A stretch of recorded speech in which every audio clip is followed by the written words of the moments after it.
কেন্দ্ৰত আপোনাৰ টেবুল থপৰিয়াই কথা নক'ব টেবুল থপৰিয়াই কথা নক'ব ভদ্ৰভাৱে কথা ক'ব যদি কথা কয় ভদ্ৰভাৱে ক'ব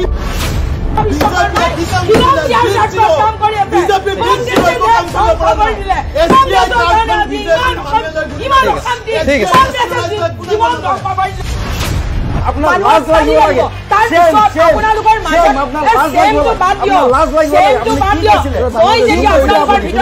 পাকিস্তানী এজেণ্ট যিজন আজি সভাপতি হৈছে পাকিস্তানী এজন প্ৰমাণ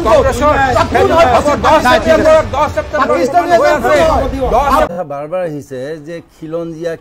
আৰু মিয়া আচ্ছা আপোনালোকে কওকচোন মই পেনেলিষ্ট কেইজনক সুধিছোঁ আপোনালোকে এটা চেণ্টেন্সত উত্তৰ দিয়কচোন খিলঞ্জীয়া কোন হয় অসমত মই ধুবুৰীবাসী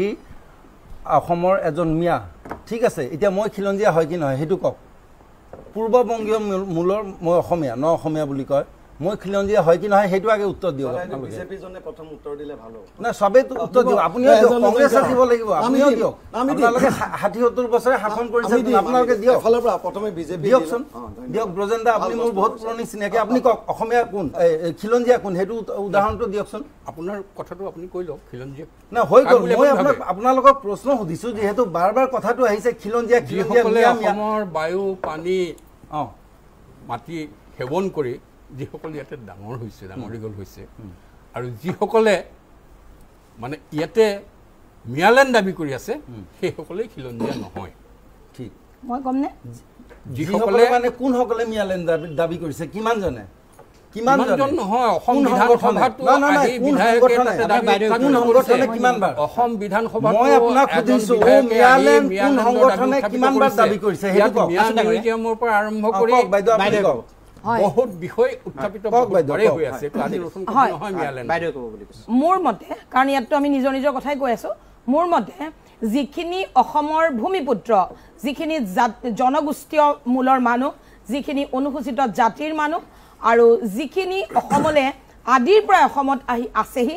কংগ্ৰেছ বিজেপি আৰু অন্যান্য ৰাজনৈতিক দলবিলাকে অসম শাসন কৰিবলৈ লোৱাৰ বহু বছৰৰ আগৰ পৰাই কুমাৰ ভাস্কৰ বৰ্মা 445 খ্ৰীষ্টাব্দত আহিছিলে তেনেকে যিখিনি মানুহ সেই তাহানিৰে পৰা য'ত পলিটিক্সৰ পটুকে নাছিল ঠিক আছে আপুনি কমপ্লিট কৰিব দিয়ক না চৰকাৰে নহব চৰকাৰৰ এটা ৱৰ্ড গুটেখিনি যদি আপুনি কয় তেতিয়া আমি কি কৰিম আপুনি ভুলকে আমি কি কৰিব মোৰ কথাটো যেতিয়া পইণ্টলে আহে সবে জানে আপুনি কক না বাধা দিয়া হয় মোৰ কথাটো যেতিয়া দিখত যায় তেতিয়াই বাধা দিয়া হয় যিখিনি মানুহ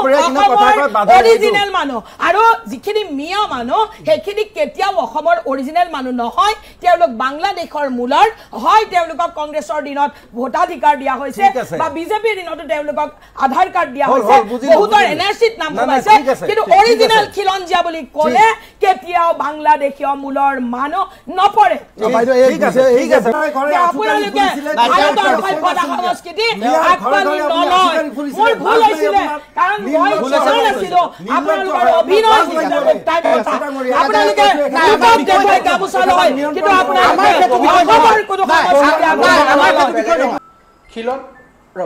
আমি বিতৰ্কটো বেলেগলৈ যোৱা উচিত নহয় DYCC হিচাপে আজি খুব গুৰুত্বপূৰ্ণ বিষয় এটা লৈ আলোচনাত বহিছে সেইকাৰণে মই বৰ ভাল পাইছোঁ কিন্তু এই কথাটো হ'ল খিলঞ্জীয়া যিটো কথা এইটো ৰাষ্ট্ৰসংঘই দিয়া এটা ডাঙৰ ধুনীয়া সংজ্ঞা আছে যিটো সকলো ৰাষ্ট্ৰই গ্ৰহণ কৰিছে আৰু অসমত কেইটামান ভাল যুৱকে আজি এসপ্তাহ আগতে এই ইংলিছৰ চনতখন আপোনাকে মই সময় দিছিলোঁ আপুনি বেলেগক প্ৰশ্ন খিলঞ্জীয়াৰ যিখন চনত আপোনালোকে বেলেগক খিলঞ্জীয়া সংজ্ঞা কৰিছে খিলঞ্জীয়াৰ প্ৰশ্ন যেতিয়া তেখেতে কি কৈছে শুনক তেখেতে কি কৈছে আপুনি খিলঞ্জীয়াৰ প্ৰশ্নটো কথা সুধিছে খিলঞ্জীয়া অসমীয়ালৈ অনুবাদ কৰিছে মণিমাধৱ মহন্তই তাৰ উত্তৰ দিছে আপুনি পাৰ্চনেলি লৈছে আপুনি শিখা শৰ্মাক পুৰণা ভিডিঅ' উলিয়াই পেলাই শিখা শৰ্মাক লগত আপুনি ক'ব লাগিব না ৰিচাৰ্চ কৰাৰ পিছত গম পালো আপোনালোক খিলঞ্জীয়া নহয় প্ৰথমতে ভাবিছিলো আপোনালোক খিলঞ্জীয়া আপোনালোক 5 বছৰ গৱেষণা কৰাৰ পিছত আপোনালোকৰ কথা গম পালে মণিমাধৱ মহন্তৰ খিলঞ্জীয়া শব্দটো হয় কক আমাৰ প্ৰত্যেকৰে হৃদয়ত থকা সম্পৰ্ক হৃদয়ত থকা এটা শব্দ হয় ইয়াৰ লগত অসমৰ ঐতিহ্য বৰ্তমান আৰু ভৱিষ্যত জড়িত আছে এই বিষয়টো লৈ পেলাই কেতিয়াও তুলুঙা আলোচনা হোৱাটো আমি নিবিচাৰোঁ যথেষ্ট অৰ্থবহ কৰে মই কৈছিলোঁ যে ৰাষ্ট্ৰসংঘই খিলঞ্জীয়া সন্দৰ্ভত এটা সৰ্বজন গ্ৰাহ্য নীতি সূত্ৰ দিছে যিটো সকলো ভাৰতকে ধৰি বিশ্বৰ বেছিভাগ দেশে মানি লৈছে আৰু আমাৰ কাৰণে ভাল খবৰ যে কেইজনমান অসমীয়া যুৱকে আজি এসপ্তাহ আগত এই খিলঞ্জীয়া ৰাষ্ট্ৰসংঘৰ সনদখন অসমীয়ালৈ অনুবাদ কৰি দিছে মই অনুৰোধ জনাম যে আপোনালোকে সেইখন সকলোৱে পঢ়ি চাওক এতিয়া অসমৰ বেলিকা আমি কি ক'ম অসমৰ বেলিকা নৃতত্ববিদসকলে হওক অসমৰ জাতীয় সংগঠনে হওক অসমৰ খিলঞ্জীয়া ভূমিপুত্ৰ জনজাতিসকল অসমীয়া তাৰ লগতে ৰাজনৈতিকভাৱে আমি এটা কথা খিলঞ্জীয়াৰ ক্ষেত্ৰত আমি সংযোগ কৰিব লাগিব যে 1951 চনৰ এনআৰচিখন থকাৰ আগলৈকে এনআৰচিৰ নাম থকাসকল আৰু তাৰ আগত অসমত বসবাস কৰাসকল সেইসকল খিলঞ্জীয়া সেইসকলক খিলঞ্জীয়া বুলি লোৱা হৈছে সেইসকল খিলঞ্জীয়া হিচাপে স্থান পাব তাৰপিছত অসমীয়া সংজ্ঞাটো অলপ বেলেগ হয় যাক ভূপেন হাজৰিকাও নিজৰ গীতৰে প্ৰকাশ কৰিছে যে অসম চুক্তি অনুযায়ী 1971 চনৰ 25 মাৰ্চৰ আগলৈকে অহাসকলক আমি অসমীয়া হিচাপে স্থান দিছোঁ কিন্তু তেওঁলোক খিলঞ্জীয়া নহয়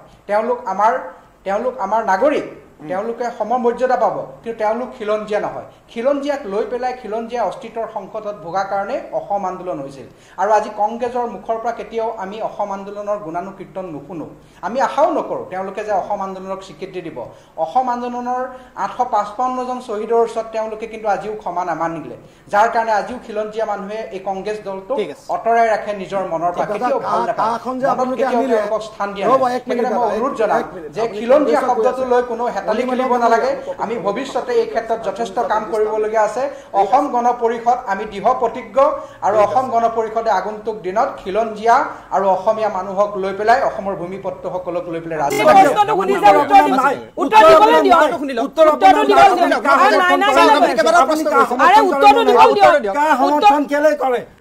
এতিয়া খিলঞ্জীয়া শব্দটো থাকিল বুলিয়েই আমি আমাৰ ধৰ্মটো পাহৰি নাযাওঁ নহয় আপুনি মাজত নামাতিব মোক কথাটো কমপ্লিট কৰি লওঁ আমি খিলঞ্জীয়া হয় কিন্তু পেৰেলেলি আমাৰ এটা ধৰ্ম আছে সনাতন ধৰ্মৰ মানুহখিনি জীয়াই থাকিবলৈ এখনেই দেশ আছে ডাঙৰ দেশ সেইখনেই হ'ল ভাৰতবৰ্ষ সনাতন ধৰ্মৰ মানুহখিনিৰ জন্মস্থান ভাৰত গতিকে যেতিয়াই সনাতন ধৰ্মৰ মানুহখিনি অন্যান্য ৰাষ্ট্ৰত ভয়ংকৰ বিপদৰ সন্মুখীন হয় বা যেতিয়াই ভাৰতত থকা সনাতন ধৰ্মৰ মানুহখিনিয়ে নাগৰিকত্ব কিবা কাৰণে নাপায় তেতিয়া তেওঁলোকক নাগৰিকত্ব দিয়াটো সনাতনৰ দেশ হিচাপে ভাৰতৰ দায়িত্ব সেইটো কাৰণতে আমি সনাতন হিচাপে আপুনি কথাটো ক'বলৈকে নিদিয়ে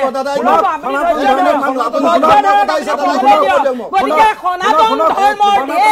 ভাৰতত প্ৰতিজন হিন্দু ভাৰতীয় প্ৰতিজন আপুনি চোৱা নাই নেকি আপুনি চোৱা নাছিলে মই সৰু কৈ দিলোঁ আপুনি কোৱা নাছিলে যে ভাৰতীয় মানুহ সনাতন ধৰ্মৰ মানুহৰ জন্মস্থান ভাৰত গতিকে ভাৰতত কোনো হিন্দু বিদেশী নহয় ভাৰতত সকলো মানুহে ভাৰতীয় হিন্দু প্ৰতিজন হিন্দু ভাৰতীয় গতিকে তেওঁলোকক নাগৰিকত্ব দিয়াত আমি ৰাইজে অনুমোদন দিছে 2 নম্বৰতে ইলেকশ্যন জাতি মাটি হেতি ৰক্ষাৰ মিউনিচিপালিটি আহিছিল আৰু নিৰ্বাচন যে ইলেকশ্যনৰ সময়তে তেওঁলোকে এটা নেৰেটিভ কৰিছে যে পাকিস্তানী এজেণ্ট যিজন আজি সভাপতি হৈছে পাকিস্তানী এজন প্ৰমাণ হয় ধৰ্ম নিজৰ জায়গাত থাকিব লাগে ধৰ্মক আমি দেশৰ ভিতৰলে এইবিলাক কথাত আনিব নালাগে একদম সহমত একদম সত্য কথা কিন্তু ধৰ্মক